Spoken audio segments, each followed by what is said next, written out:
ایک بزرگ کہتے ہیں کہ میں کعبے کا طواف کر رہا تھا، میری نظر اچانک ایک خوبصورت عورت پر پڑی جس کو اللہ نے بڑے ہی حسن سے نواز رکھا تھا۔ میں نے سنا وہ کہہ رہی تھی، مالک تیرا لاکھ لاکھ شکر ہے، تو مجھے جس حال میں رکھے میں اسی حال پہ راضی ہوں۔ میں نے اس عورت کو دیکھا، کہنے لگا کتنی خوش قسمت ترین خاتون ہے جو شکر پہ شکر کرتی چلی جا رہی۔ میری اس آواز کو اس عورت نے سن لیا، سن کر کہا، بھائی میں خوش قسمت عورت نہیں ہوں، مجھے خوش قسمت عورت مت کہو، میں دنیا کی سب سے بڑی دکھی اور بد قسمت ترین خاتون ہوں۔ میرے دل کو غموں نے چور چور کر دیا، میرا کلیجہ پھٹ گیا۔ اس شخص نے کہا، مائی وہ کیسے؟ خاتون نے کہا، بھائی میرے 3 بیٹے تھے، قربانی کا دن آیا، میرا شوہر ایک بکرا لے کر آیا، اس کو زمین پر لٹایا، اس کو ذبح کیا، میرے 2 بچے کھیل رہے تھے، بچوں نے دیکھا کہ باپ کس طرح بکرے کو ذبح کر رہا ہے۔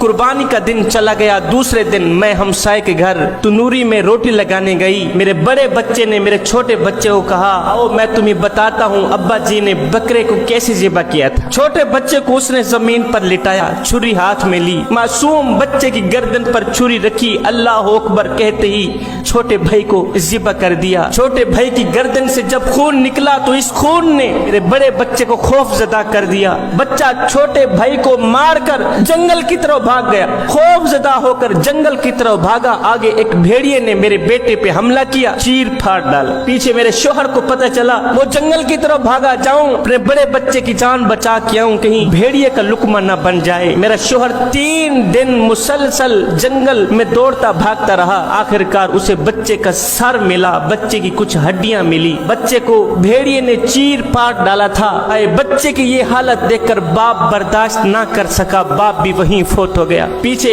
3 دن بعد میں ہانڈی پکا رہی تھی، ہانڈی چولہے پہ ابل رہی تھی، میرا 2 سال کا بچہ ہانڈی کے ساتھ بیٹھا ہوا تھا۔ میں باہر شوہر کو دیکھنے کے لیے گیٹ سے باہر نکلی، پیچھے اس 2 سالہ بچے نے ہانڈی کے اوپر ہاتھ مارا، ابلتی ہوئی ہانڈی کو اپنے اوپر انڈھیل دیا، وہ بھی وہیں فوت ہو گیا۔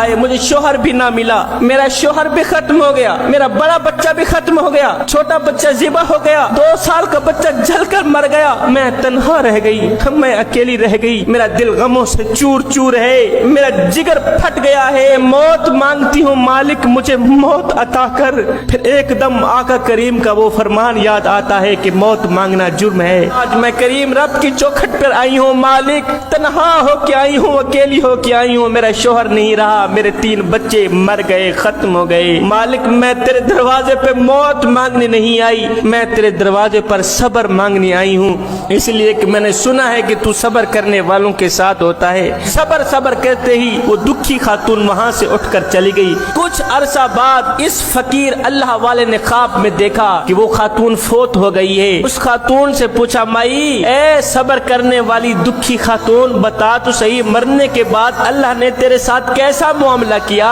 اس خاتون نے کہا، اللہ نے میرے ساتھ بڑا ہی اچھا معاملہ کیا ہے، جو میں نے صبر کیا تھا، جو میں اللہ کی چوکھٹ پر صبر مانگنے آئی تھی، اللہ نے مجھے صبر دیا اور صبر کا اتنا اجر دیا کہ میرے صبر کی وجہ سے، میرے صبر کے صدقے اللہ نے مجھے بھی بخش دیا ہے، میرے شوہر کو بھی بخش دیا۔